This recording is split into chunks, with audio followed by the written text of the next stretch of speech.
Hi everyone. So for those of you who don't know me, I'm Katie Taylor and I'm the founder of the Latte Lounge online community for midlife women. And I'm the author of the recently published Midlife Matters book. So welcome to the fifth in the series of our Latte Lounge live show, where over the last few weeks I've been joined by leading women's health and wellbeing experts to talk about and answer all of your most pressing midlife and menopause questions in real time. So how does the show work? So if you want to ask me or any of my guests a question, you can either comment in the Facebook group and I'll read them out, and you can either comment as yourself or anonymously. You can WhatsApp us or phone us live on the number that's going to appear along the bottom of this screen about half an hour into the show. So on today's show, I am so delighted to be joined by life coach and Olympian Michelle Griffith Robinson, who's going to be talking to me about self-confidence, self-care, how to find your passion and purpose if perhaps you're struggling to stay positive, especially if you feel that you're slightly stuck in a rut. We're also going to be looking at how to avoid the comparison trap and how to really just learn to embrace this next chapter in our lives. So feel free to ask us your questions throughout the show. So, Michelle, thank you so much for joining me today. My pleasure, Katie. Thank you for having me, and thank you to everyone listening as well. It's so lovely. Now, Michelle and I have done loads of podcasts and interviews together in the past, and she also wrote a brilliant section in Midlife Matters, and it's all about self-confidence. And she's lived such an interesting and inspiring life up to now, and that's why I know she's perfectly placed to help answer your questions. So, Michelle, I'm going to go straight in. I have had questions from our members, but off the top, why do you think that so many of us lose our confidence in midlife? I think a very simple answer is we lose our confidence because we feel that youth is about confidence. Excuse me. And for me, I've never felt more confident as I've aged. And you know my story, Katie, which, maybe I'll share that with some of our viewers at some point. But I think we lose our confidence in midlife because we're losing our identity, or we've potentially lost our identity losing up to that. We've gained weight. We're not feeling as physically fit. We're not feeling as glamorous as our younger counterparts. And we look around us and we think, what am I doing, or what have I done with my life so far? And that might be, stuck in a rut at work or career or in your marriage. So that's why we lose a lot of confidence in midlife. But I'm here to say I'm not losing confidence. I've gone the other way.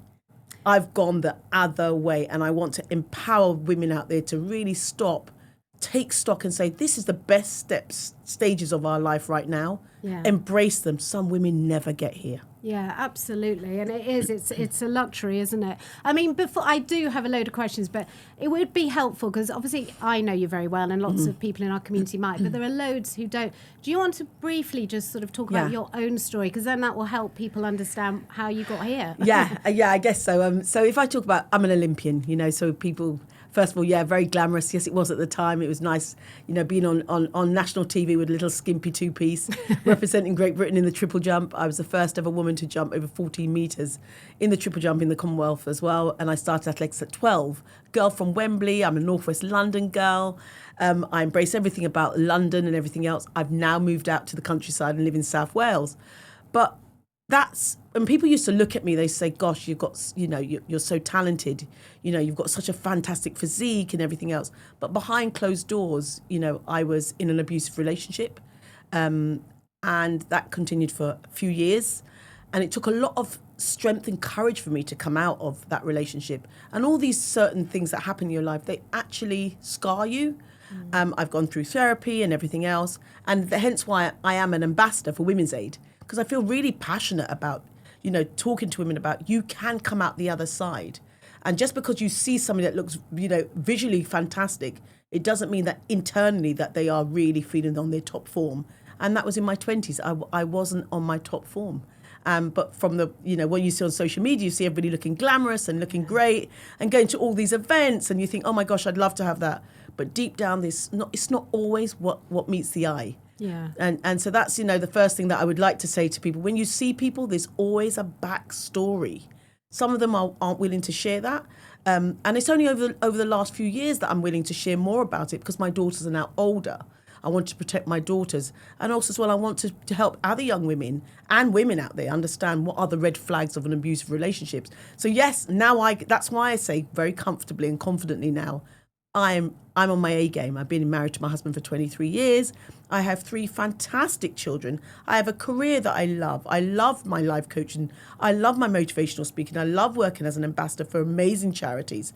And I love giving back. Yeah, absolutely. Look, I mean, first of all, I'm sorry you went through that, but perhaps if you hadn't gone through, they always say through adversity, a bit like me with my menopause story, I wouldn't be sitting here today and doing something about that. And I think that's what's so great about midlife women. I think it's almost like we've seen and experienced and done it all, and we can either just sort of, sit there and struggle, or some people just decide, right, I'm actually going to do something about this. Absolutely. And then there are others who either don't have the sort of financial, ability to be able to do it, or wouldn't even know where to go. Yeah. So let's talk about some of the sort of, what are some of the simple things? If someone's watching this and they just don't feel themselves, often, that can be to perimenopause and menopause, but often it can be perhaps body confidence or their relationship or their job.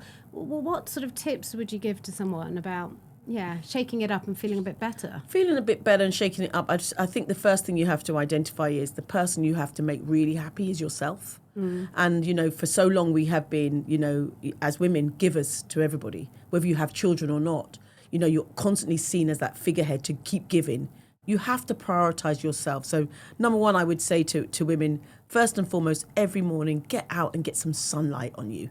And I know, I'm not asking them to run a marathon. I'm not asking them to triple jump. I'm asking them to get outside, get some sunlight, take some deep breaths, and know that you're putting one step in front of the other. And you're doing your very best. And then give yourself a task for the day. Whether that might be, do you know what that task might be? I'm going to walk around the block today, or I'm going to smile at somebody. Give back to people, because you generally get it back. And when I look at people that, and it sounds simple, and it sounds like, a bit wishy-washy, but I promise you it works. Smile at somebody else, because you're going to make their day. And we see people all the time. We walk past, we're in a rush. Stop, take stock, be grateful for what you have in front of you.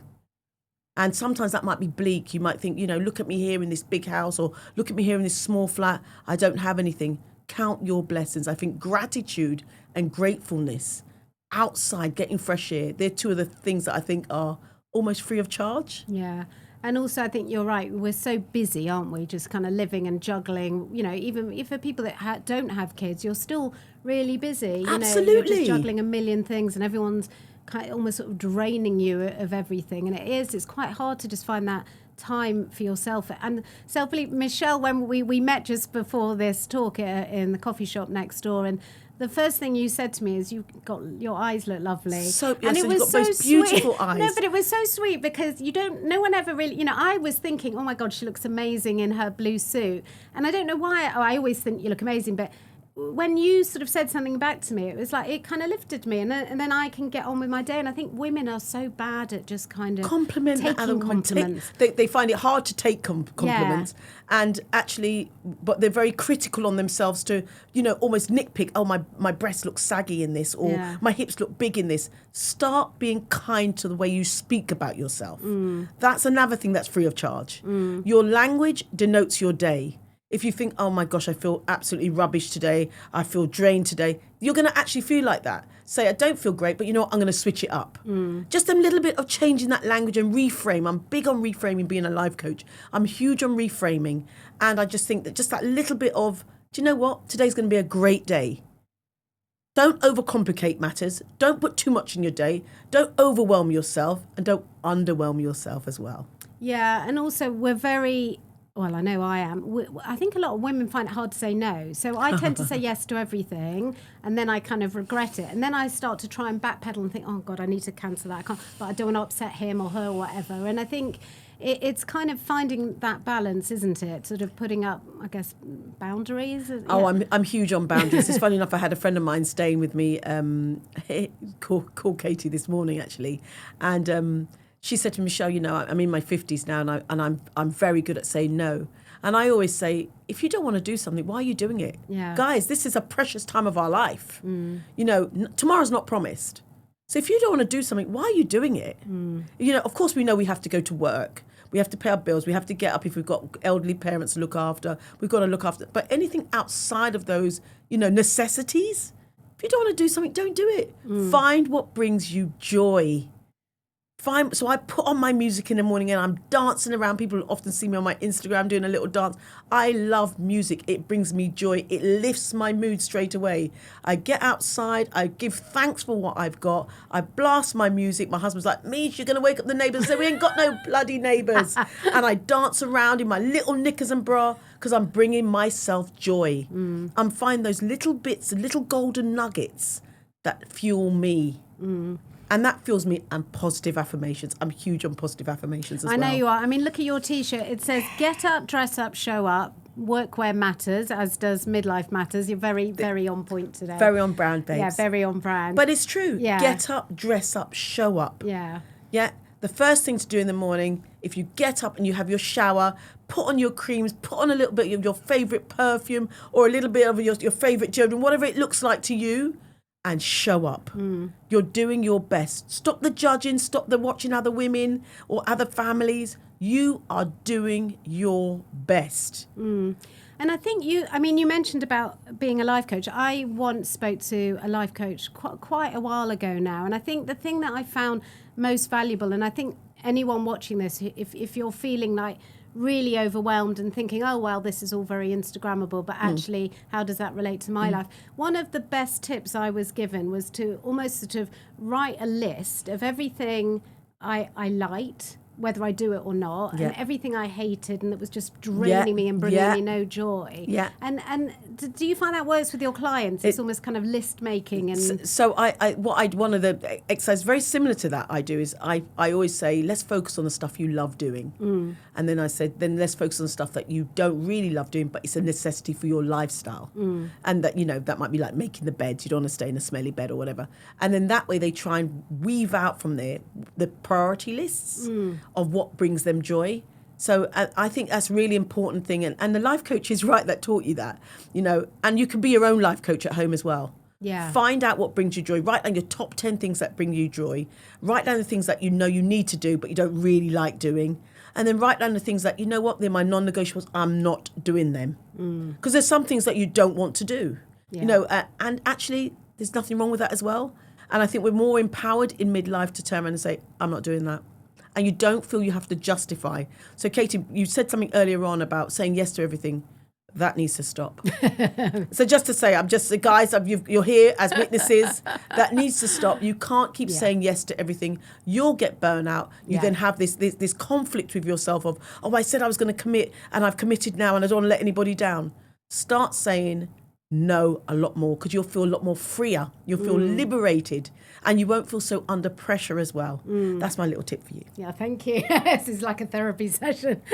No, I was looking, there's a study, and I want to talk about exercise because life coaching is fantastic. And actually, one of the things I said to her, she said, what did you used to love to do when you were little? And I said, oh my God, I used to love riding my bike. Because it's funny, we've reversed. I grew up in South Wales. Now I'm in London. We've didn't switched. know that. Yeah, Cardiff girl. Oh, wow. Yeah. And I used to bomb around the neighbourhood with all my friends on our bikes. And I said, oh, God, I couldn't do that. And she looked at me, she says, why couldn't you do that? I said, I don't know, I look a bit stupid. I'm 56. She's like, oh, for God's sake. And she sort of sent me a link to, I think it was a British Cycling. Yeah. And I found, I mean, I've literally only done this the last couple of months. I found a local cycling club and there was one woman. I thought, I'm not joining a group. I'm a bit nervous to start that way. Locally, and we've been going on bike rides, and I feel about 5 years old again. Oh, I love that. I know, and actually, I love that. And I think what it brings you is fresh air, exercise, camaraderie with a new person or people. Yeah. And before you know it, you feel a bit like, oh, I feel good. I feel back on my A game again. Yeah. And actually, you don't care about what you look like. No, I didn't give a crap. I mean, I look ridiculous. You don't care what you look like either because you're getting so much more from it than just the aesthetics of what people think you look like. But going back to the thing of the question you asked, Katie, and it's just very quickly there. I know I kind of go off piece of bits. Forgive me. Forgive me a little bit. When you're talking about, you know, the fact of finding new things to do, hobbies is a great thing to do as well. Finding something new, brings a different spark, or going back to something you used to do before. So a couple of my clients have gone back to dance classes. So they're now doing ballet and ballroom dancing. And that is about finding joy. And of course, we know that things are financial for some people. We can't ignore that.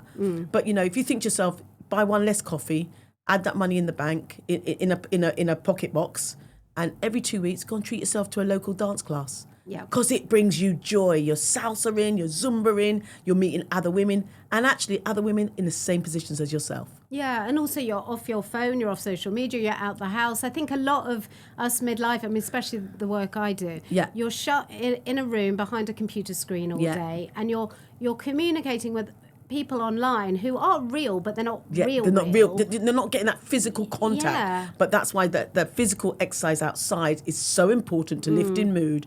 And we're talking about going for long walks. We're talking about going out for walks, going for hikes. I've just recently come back from Nepal where I was hiking, which was just absolutely one of the most breathtaking experiences I've ever had in my life. I feel very grateful and very blessed to have experienced that at 53 years old. So going out for long walks in the woods, in nature, hearing waterfall, meeting up with your friend and saying, let's grab some fish and chips and go for a walk. There's simple things. It doesn't have to be those extravagant things that you're doing.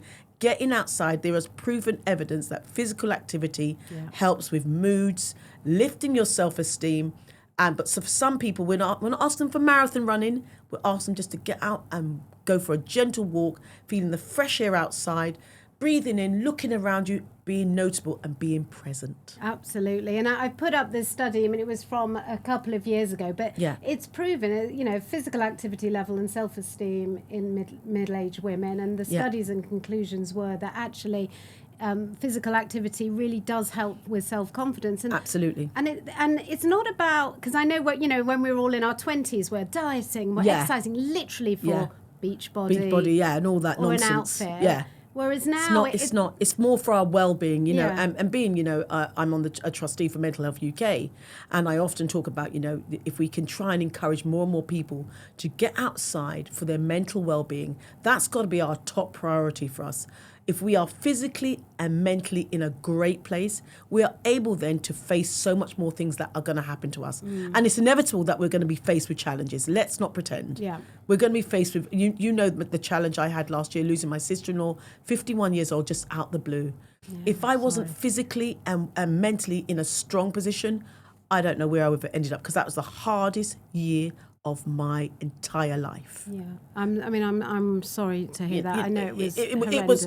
Katie, you knew it floored me.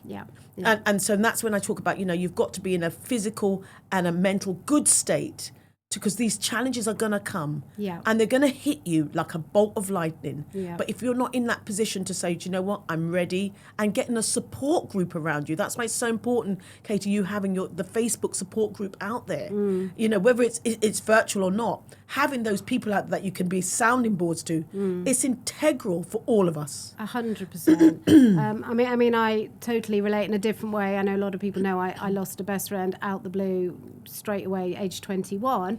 And as a young girl, and sadly something similar has happened to one of my kids this year, when you're young, you are not built for that or how to cope with it. And in those days, I sound like some old lady, but in those days, there was no support. Literally, you didn't talk to a soul. And so that trauma carries through, and it has negative effects. So kind of this happening to you in midlife, it's still horrendous and it's tragic, but I suppose thank God we have got access, we've got resources out there. There's much more resources. Of course, it's harder to get through to therapy, and it's cost effective and everything else, but you've got a group of women around you that can support you, and that's why these groups are so integral. These menopause groups that the Latte Lounge that you've been running for all these years, they're integral, because at least we know we can lean into a group or a community that understands us. 100%. And that's why when you guys come into the group, for me, it's all about hearing you. I'm really sorry to hear you're going through this. And then our brains go into, okay, how can we help her? And then how can we signpost her? And I think, without that, it's like women are going to struggle. I want to just say, I'm just looking in the group.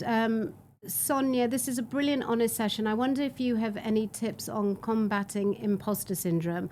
I love the fake it till you make it, but anything else, thank you.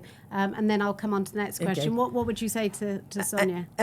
Sonia, thank you for that brilliant question. Imposter syndrome. Do you know, where's this come from, guys? I'm going to be very honest with you. Why have we started to really put this on ourselves, imposter syndrome? Well, I mean, I do understand it because I do relate to it. Where's it come from? I know what it is. I know exactly what it is because I get it all the time. Yeah. Oh, I feel imposter syndrome when, why should I not be here? Well, you're here because you're here. Yeah. So about imposter syndrome, say to yourself, there's millions and billions of people in this world.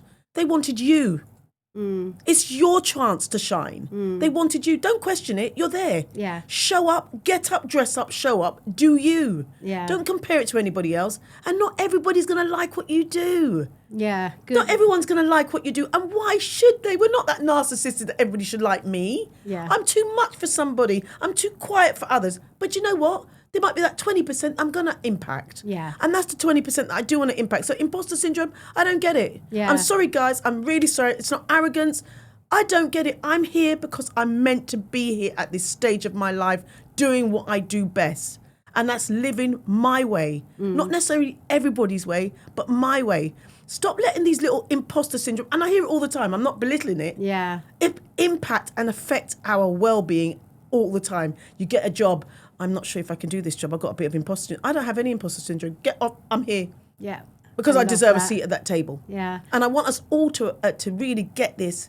You deserve to be there because you've got years of experience doing what you do best. You haven't just been plucked out the air. You deserve that place. Yeah. And do you know what? And I'm going to talk from both ends of the scale now.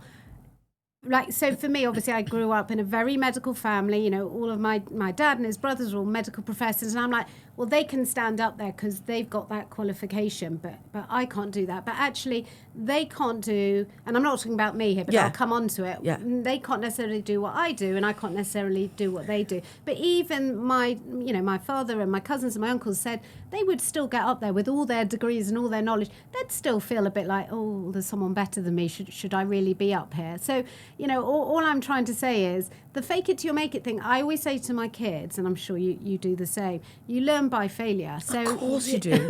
of course you do. But I'm not saying that you don't feel a level of, oh, wow, I'm here, like your father. Your father's an amazing professor. We get that. I'm not saying that they don't have that little bit of, oh, my gosh, look at this room. They've all come to listen to me. Yeah. But I'm sure your dad's not questioning why he's there. He's got years of experience. Yeah.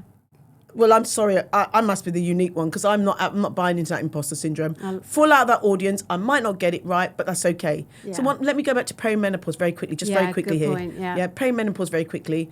About 6 years ago, obviously I've done a lot of public speaking over the years, and I used to go, oh my gosh, to my husband Matt. I said, Matt, do you know what? Every time I go into do these talks now, I'm starting to forget what I'm saying. He said, Mish, how could you do it differently? I said, you know what I'm going to do? I'm going to introduce myself. Hi, my name is Michelle Griffith Robinson. I'm an Olympian. I'm perimenopausal. I might forget my chain of thought. Please be kind to me. Love that. That's it. Yeah. So I showed that level of vulnerability to my audience. They had women clapping me going, oh, me too, I'll forget that too. And that way you've got people on your side because we're human beings. Yeah. We're meant to make mistakes. We're meant to fail and hopefully get back up again. Yeah. If you've got a support group around you, you can do anything. Yeah, absolutely. I hope that answers your question, Sonia. She says, oh, so true. Thank you. Yeah, I feel like standing up and giving you applause. I've said this to Michelle before. I think it was when it was on World Menopause Day a couple of years ago, and you were giving a speech. I think we were outside Westminster, and I said, I vote for her for MP. You know, it was just, you're very, very inspiring. Another one from member Lucinda, and tips for saying no, especially if doing so makes you feel like a bad friend. Gosh. Oh, God, you're just like me. Lucinda, tips for saying no. Okay, so we also understand, and I understand this from my best friend's point of view, and she won't mind me saying it, I won't call her name, but there was a time 2 years ago where she would get on and off the train to go for a night out. She physically couldn't do it. She felt so overweight, so disgusting in her clothing because she'd gained a lot of weight because of menopause and perimenopause. She was all over the place with her estrogen. She'd get on and off the train. And I said to her, it was anxiety, palpitation. She was she was very low. And I said to her, Mish, what is it? She said, I just didn't want to say no to you, Mish, because I know you come from Wales and you made such a big effort. In fact, I was living in Devon at the time. And I thought, I'm only coming down from Wembley down to King's Cross, and I couldn't even make that. And I said, but why did you not say no? She said, because I didn't want to let you down. Yeah. I said, okay, Mish, from now on, so we made an agreement. Mish, all I want you to do is communicate with me what's going on. Because I think if you communicate, Lucinda, to your friends saying, do you know what, I'm at the moment, if I say no, it's nothing against you. I'm just not in that state of mind. Showing that level of communication to those closest. And those that aren't willing to listen to you, you're in your corner. It's time to let them go. People will understand. We all go through challenges, and it's not forever. If you kept saying no to everything, Lucinda, I'll be like, you know what, I ain't inviting you out again, forget you. Yeah. But the fact of you say, don't say no and yes to everything. Yeah. That's what it's about, the balance. Yeah. But let people know, do you know what, I just don't fancy it. Yeah. Don't justify it. Yeah.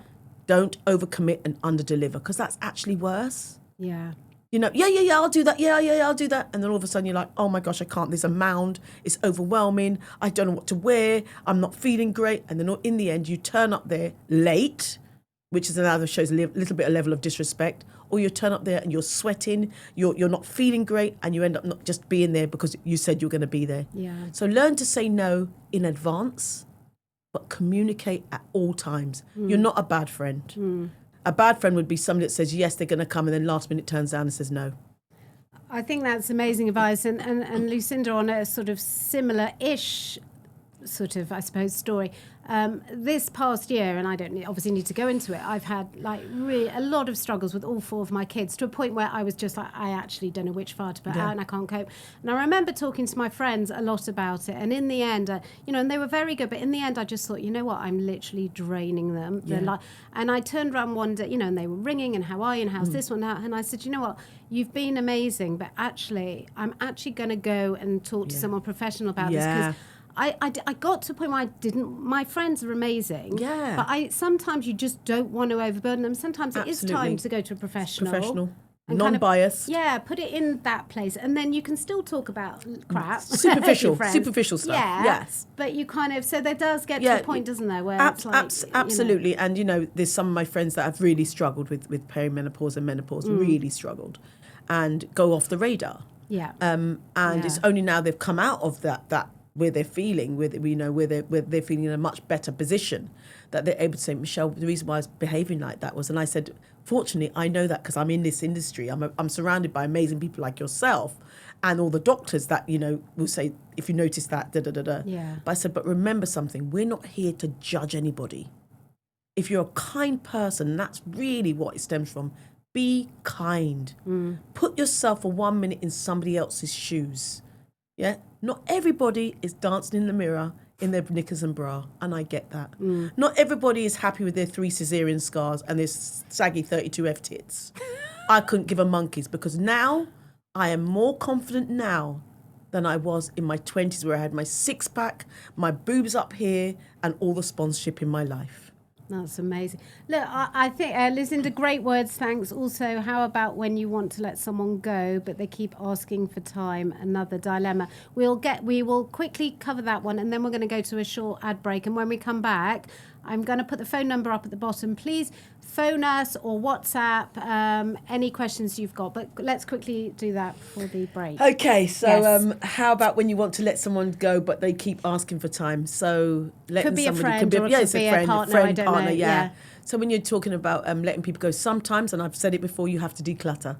Yeah. There comes a point where you've had all these friends for years, you've done similar things, they've been in your circle, but actually, guys, they're no longer your vibe. So I would say you just have to let them go in the nicest possible way. Never, ever, ever wish anybody any badness. But just say, do you know what, guys? And the more you keep making excuses, I'm sure they'll get it. Yeah. They will get it over time. Yeah. They'll get the hint that actually your lives have moved on. And if you want to be really brave and courageous, say, do you know what? Our lives have changed direction. And I had to do this with a client. I was a personal trainer to this client. I had really intense relationship with her, training her 4 times a week. And I just realised that she was taking my training. There's a bit more blurred lines because we spent so much time together. And how I managed to get rid of her, Lucinda, was I phoned her up and I just said, it looks like your priorities have shifted, and we're no longer in sync. So I wish you very well. Here's another personal trainer's number. I don't think I'm the right one for you right now. And the same way in a relationship, whether it's a relationship with a partner or there's a lot of breakups with females I'm hearing about now as well. There's a lot of that.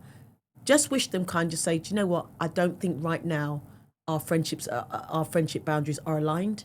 So I'm going to just take some time out, and that's it. Keep it very simple. Don't overcomplicate it. It's just that you are on a different path to them, and that has happened a lot to me, especially as my success is going up.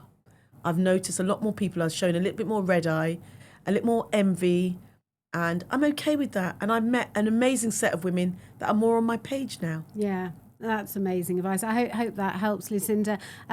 There is a fantastic chapter in my book written by Michelle and also a journalist called Claire Cohen who's written about friendship. So I don't know if you've read the book yet, Lucinda, but that section on friendship literally answers your question. Where you don't think about breakups from friends, but it's true. A lot of us go through that. And it's grieving. There's a grieving process with it as well. And accept that and accept that grieving process and understand that is part of life. Yeah, absolutely. Catherine's put a question in. Catherine, we are going to take your question after this very short ad break, so stay with us and we'll be back in literally a couple of minutes. Today's episode is brought to you by Youth and Earth, the pioneers in longevity supplementation. Let's be honest, taking multiple supplements every day can be overwhelming. You've got one for energy, another for skin health, something else for brain function, and before you know it, you're staring at a handful of capsules, wondering if they even work together. That's precisely why V14 Longevity Reds was created. Instead of juggling multiple products, V14 combines 38 powerhouse ingredients, including 14 science-backed longevity compounds, all at efficacious doses. Now, this isn't just another greens powder. It's a next-generation formula designed to support cellular health, energy, and overall longevity in one convenient daily scoop. And the science speaks for itself. In a C. elegans study, V14 was put head-to-head with AG1, one of the most well-known greens powders on the market. And the result? Well, V14 significantly increased health span. That means it didn't just help these tiny organisms live longer, it showed it actually increases your health span. And if it works at cellular level, imagine what it can do for you. With a formula packed with polyphenols, antioxidants, and mitochondrial supporting compounds, V14 makes daily longevity nutrition simple and effective. Mix it with water or add it to your smoothie and you're giving your body the ultimate upgrade in one scoop. So if you're ready to simplify your supplement routine and take your health to the next level, check out V14 Longevity Reds at youthandearth.com. And because we love all of you, use the code podcast15 at checkout for 15% off your first. Welcome back. So we've been having a fantastic conversation, Michelle and I, and we're going to put the phone number up on the bottom of the screen in a minute. We're ready for your call. We have our earphones. So if you want to ring in or WhatsApp us your questions, please do. Lucinda said, just from the conversation we were having before the break, superb advice. Our friend boundaries aren't as well aligned halfway through the book. Oh, thanks, Lucinda. I hope you like Michelle's section. Is absolutely brilliant. Actually, I'm going to refer to that in a minute. But whilst I get to it, there is a question in the Facebook group. James, can you just scroll down because I can't quite see it above Lucinda's? Thank you. Catherine Miller, I'd be interested to know how to manage your emotions and hormones in relation to your marriage relationship. I heard you, Katie, mention this is a peak time for marriage upset. Hey. I'm very confused at the moment and think it's mostly peri, which that is really common, isn't it, Michelle? You know, you hear about the highest rate of divorce. And also we'll talk about something far sadder in a minute. Is it during perimenopause, menopause? So I guess, how do you know when it's your hormones and when it's your relationship and time's up? Yeah. So I'm glad Catherine's asked that question really. So just a very brief one. 48 years old. So what's that? 5 years ago. I was, it'd been with Matthew for years now at this point. Been married 15 years then. And all of a sudden I started noticing that I didn't want sex with him. I didn't want him breathing near me, and everything he did was irritating me. Yeah. I was like, if he snores again, I'm likely to relinquish my Women's Aid ambassadorship. And, it was just really getting on my nerves. And the slightest thing he did was irritating me. So there was the lack of libido that I had. I just didn't want anything to do with him. He was irritating me. And then it just so happens that I was weeing a lot at night as well. So I went to the doctors, and this is the first time that I'd heard of, Catherine, perimenopausal. I went to the doctors and I told the doctors my symptoms. I also said to him, and on top of this, I'm just not getting on with my husband and I don't want sex or anything. The male doctor, it was a male doctor in Devon. He said to me, well, I'm going to check you for, I had on my Lycra stuff and I've got a nice size 10, 12 body at this point. He said, I'm not going to check you for pre-diabetes or anything because you're not going to be that. So of course I thought, okay, I'm not going to be that. It turned out I was pre-diabetic, may I add. After 3 months of doing lots of scans, and I had bladder checks and everything else. But it was because of perimenopausal that I just didn't want anything to do with my husband. And it wasn't to do with Matthew itself. So I would say to you, from an objective point of view, hormones do play havoc on you. Yeah. And so I got a book out. I don't even know what the book was like. Is This Really My Wife? Or a book I'd read, because it's the first time I've been introduced to this. Then I did my own research into, are my symptoms matching up to perimenopause? Yes, they were. So, and then because of that, then I managed to get the treatment to help me. So I am on HRT. It works for me. I'm not saying it works for everybody. Yeah. Some people can't take it. That worked for me. My sex life is now back on track. I now don't mind my husband snoring too much. And we're having amazing sex. And it's all going back to plan. But what happens in midlife, why women, you start to realise, is this it? Yeah. And only you can know that. We can't really answer that for you, Catherine. But what we can say is, if you was to write down the pros and cons of being in this relationship, what outweighs? What are the consequences of you leaving this relationship? Is the grass necessarily greener? Is this person bringing you joy? But actually, is it your responsibility to put your joy in somebody else's hands? Yeah. Because that's what I don't do. My joy is my joy. Matthew's there to enhance my life. I'm not needy of him. Yes, we've got 3 beautiful children together. We've got a big mortgage together and everything else. But he enhances my life. So that's something that you've got to literally write down and decipher. Is this really where it's at? Is he bringing me joy? Have we come to the end of the road? But please, please, please don't let hormones override that. I'm going to totally agree with Michelle. And again, that's why in this book, we cover sex and relationships. We cover things like separation and divorce, as well as a menopause. And that's because start with if you're confused and not sure about your relationship, I would always start with your hormones, because if you're over 40, you are likely to be perimenopause and menopause. Yes. Get that sorted first. And then balance. And then when your hormones are better and you're probably feeling better, then explore. Absolutely. Explore those options. Then you can have a deeper dive into what that relationship looks like. Yeah. Yeah. Because also as well, on top of the hormones as well, Catherine, potentially you've got, like I've got my aging parents, so I had my dad who died 3 years ago, sadly, but then I had my mum and an amputation. So Katie, I had a lot on my plate, and then you've got teenage kids going off to university. So there's a lot of moving plates. Yeah. So let's get those hormones in place first before you make any irrational decisions. That's the key point, irrational decisions, because you want to be sure that you're balanced, mentally and physically well before you make any rash decisions. Because we can be saving marriages, this absolutely. way. But equally, I've got 2 of my friends right now that are separating from their partners now. Yeah. So yeah. Okay, so so I hope that helped. That's really helpful. I'm almost 50 and been on HRT for 2.5 years. Well, Catherine, I hope your hormones are balanced and you're feeling well. If things are still not, going well, then maybe now's the time to kind of explore.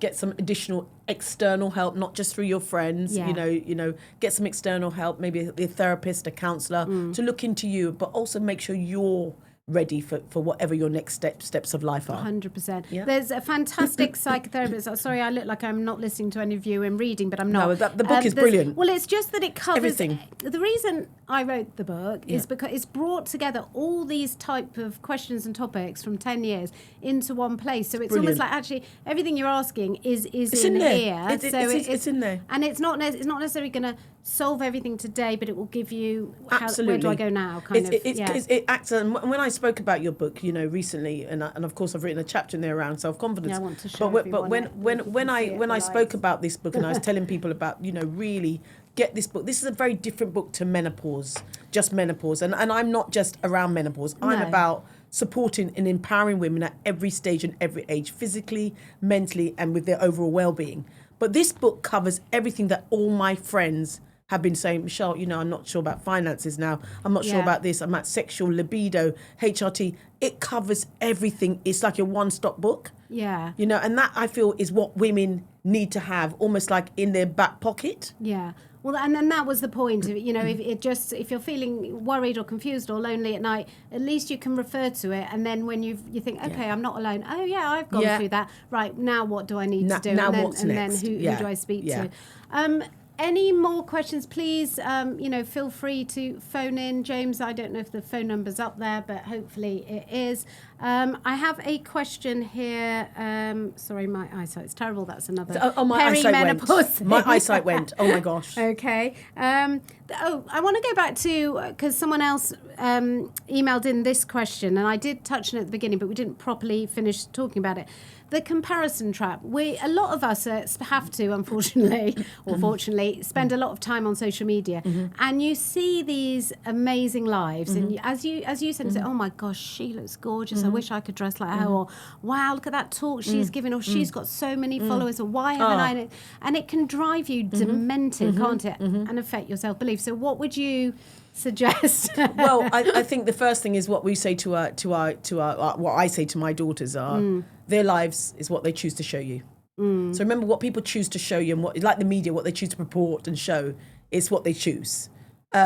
I've got 10,600 followers. I don't have a percentage of the followers that majority of my friends have got, but I actually don't care. Yeah. I couldn't give a monkey's, for being really honest. What I know is, in my heart and heart, when I put my head on that pillow at night, I'm a kind person. I'm passionate. I wear my heart on my sleeve. And if I can help one person a year to improve their life, whether it's their well-being, whether it's to signpost them to come out of a domestic abusive relationship, whether it's to empower a young girl to start sport, I know I'm doing a great job. So the comparison trap, again, I couldn't care. I don't care. I'm sorry to say, I know it's, and I don't think I'm God's gift, but I'm the best gift that I can give myself. Oh my God, I love that. I think that's brilliant. And I'll tell you a very simple way to think about it.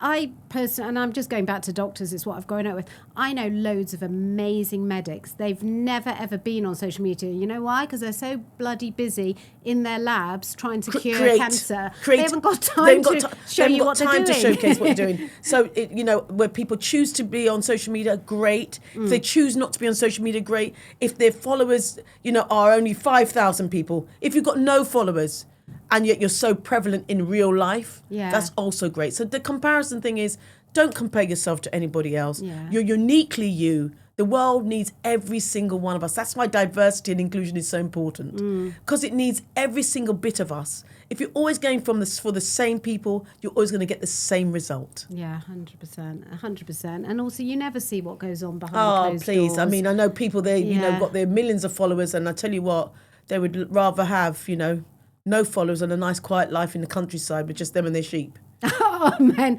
that sounds like my sister-in-law who moved to Devon, and they literally live in a wonderful house with their sheep, and I love going down there because tranquility. Yeah. Susie, if you're watching this, I'm coming down soon.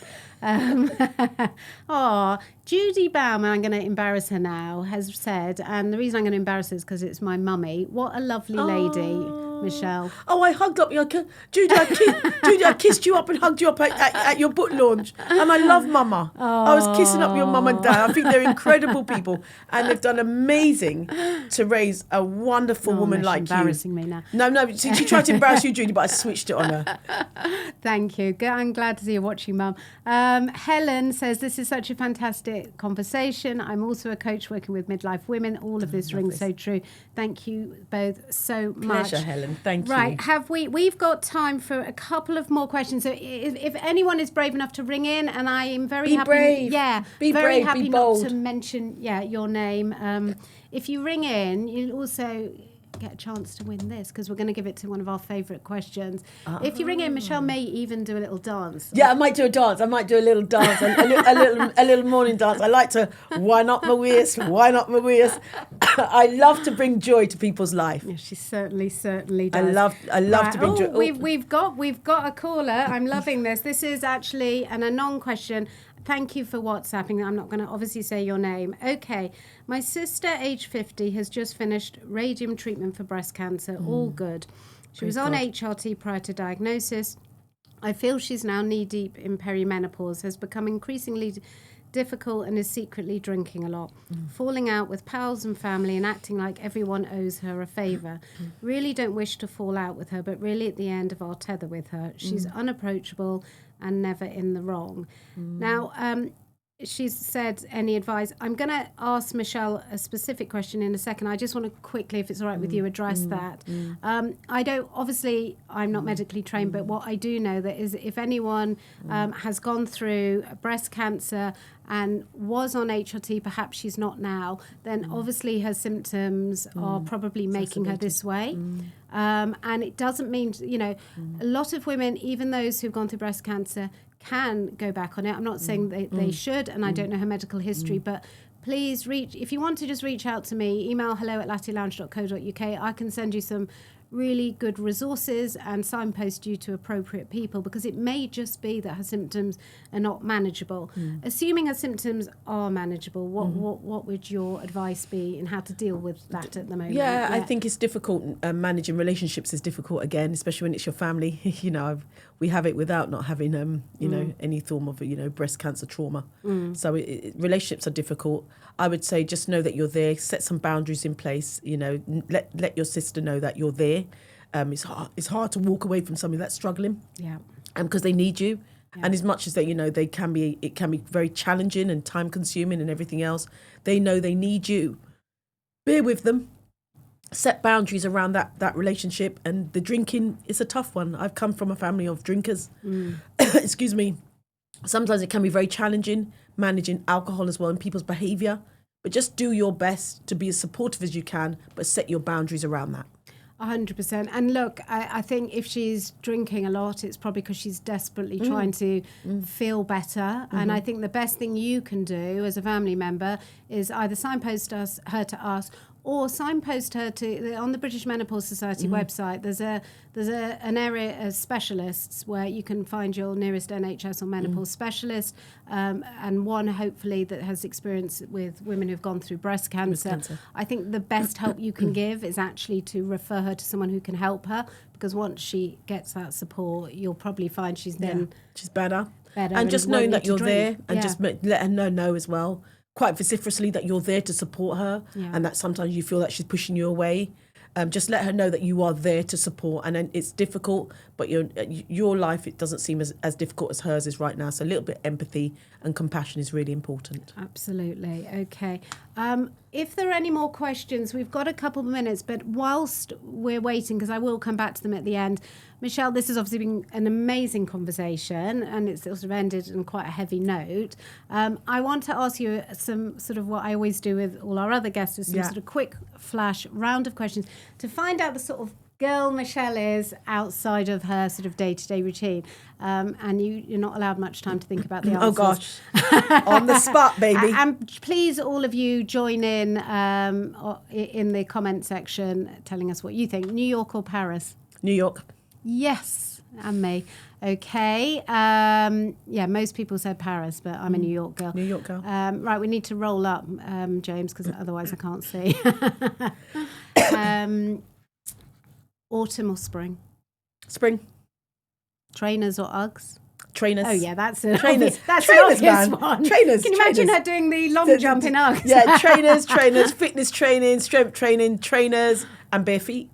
Oh, bare feet is a good one. Bare feet is a really good one. Keep you grounded for going outside. I mean, in the gym, gives you a flat surface as well. So bare feet as well. Oh, okay, fine. Little tip there for you guys. Marmite or peanut butter. Oh, God, she didn't even have to think of that. Can't stand Marmite.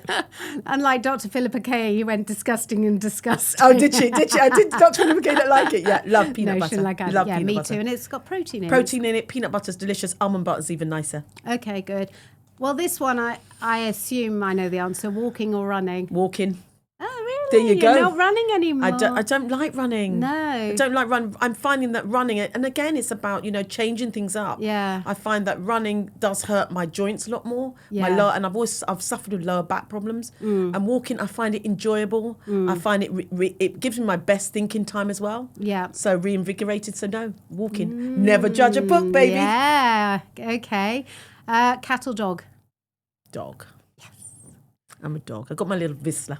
Oh, have you? And I'm not a dog lover. No. But I've got my beautiful yours. dog. Okay. Yeah, me too. This one, I always say you can't have my husband, Hugh Taylor, but you can have Hugh Grant or Hugh Bonneville. Neither. My husband. Matthew Robinson. Matt looks, he looks Matthew Robinson, my husband, gorgeous. is beautiful. And I will say to them how I met my husband very quickly. Yeah, I met my husband very quickly. I know we're running out of time. No, it's fine. At the Commonwealth Games, there's 1,000 people there. He's a former Welsh rugby player. You're going to go and Google him now, Matthew Robinson. He is delicious. He's stunning. But also, I met him at the Commonwealth Games. I went over to him. He was sat there with a group of other rugby players. And I just said to him, can I have your number? He said, no. He said, I'll take yours because I'm in something at the moment and I'll call you. He called me 3 months later. We've been together 23 years. No, you had that confidence. So talk about confidence. Yeah. What's the worst he can say? Wow. He could just say no. And he did say no. When he said, I'm in something, you mean he was in a relationship? In a relationship, yeah. I'm in something. Kept your number. He said, I'll take your number, but I'm in something. It is dwindling now, but I don't want to be disrespectful to anybody. So, and I was like, all right. I did say you then. And then, but 3 months later, he called and went out for our first date, October the 31st, 2002. And we were pregnant with our first child the following year, the late September 2003. Married, done. 23 years later, we're in. Job done. Job done, baby. When you know, right? He is gorgeous, and I guess now I understand when I sort of say. Most people have said Hugh Grant, other than me. I love Hugh Bonneville. He looks like my husband. That's why. And I like your husband. But still Matthew Robinson. Thank you. Oh yeah, you Google him. He's gorgeous. Okay, quickly, bath or shower? Shower. Okay, thinking time. Hair or makeup? Makeup, hair short. Yeah, but your hair's still fab. Yeah. Okay, lastly, one thing that you cannot do without. Gosh, one thing I cannot do without. Apart from my family. Yeah, that's a given. That's a given for everyone. Well, usually for my everyone. cup of coffee. I love my cup of coffee. Oh, really? I love my cup of coffee. Latte or no, flat? black Nespresso. I love a black coffee. I love a black coffee. I can say, yeah, I love a black coffee. Yeah, I need my coffee as well. Yeah. Just the one. Just one. I have two a day. Okay, and I have two a day. I have one at about 9 o'clock, and then I have my last one about 2:30. Then I'm cool for the day. Okay, good. Well, we did a live last week on sleep, and apparently caffeine stays in your system for about 6 to 8 hours, as long as you're still getting good night's sleep. Still getting good night's sleep. I'm fine. good. I'm good. She's I'm all fine. good. I'm good. Okay, just very quickly, I want to go back to the Facebook group. Claire said she finds it tricky with teenage girls at the moment as they can be grumpy, and negative about things that they used to enjoy. I love very, that. very quickly, Michelle, because we've got a couple of minutes. Any advice on how to deal with grumpy teenagers and stay positive? So advice about dealing with grumpy teenagers. I've got 2 girls that are sporty, so that's helped them a lot with navigate that level of grumpiness. When you've got grumpy teenagers, say to them, flip it back onto them. What would you like to do? Because you just seem like everything's against you. What's in your ideal world? If they say, I want to go sleep, go and sleep then.